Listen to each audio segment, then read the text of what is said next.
Hi everybody, this is Bridget Mackay at the law offices of Bridget Mackay in Petaluma, California, concentrating on elder law and estate planning. And I want to talk to you today a little bit about planning in general.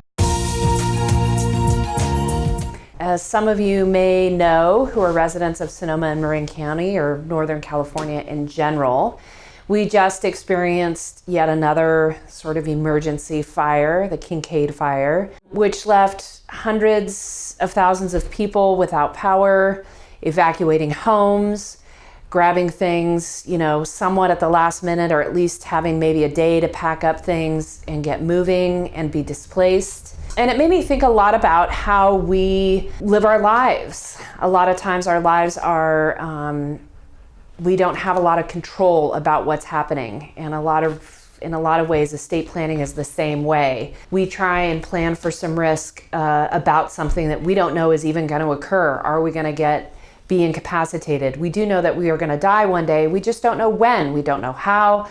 We don't know what all of that means and what it'll look like. So I looked into some statistics around how much of us are planning for some eventuality like an incapacity or a death. These are statistics from AARP in 2017.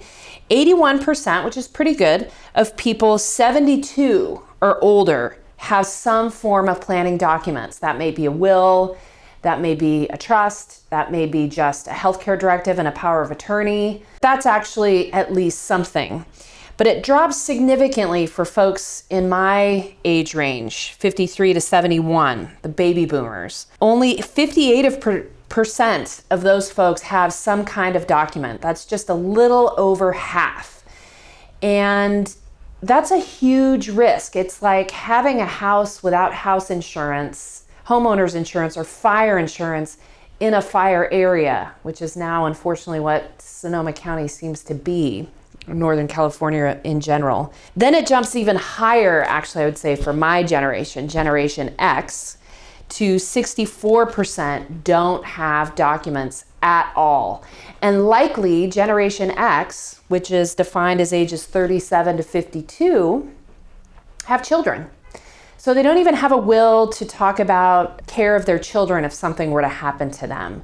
So there's all kinds of different reasons that you would want estate planning documents. And it's not just about avoiding probate. So the bottom line is the Kincade Fire and this whole idea of a fire season in California makes me think that, there are other emergencies that will come up in our lives, ones that we know are going to happen, like dying.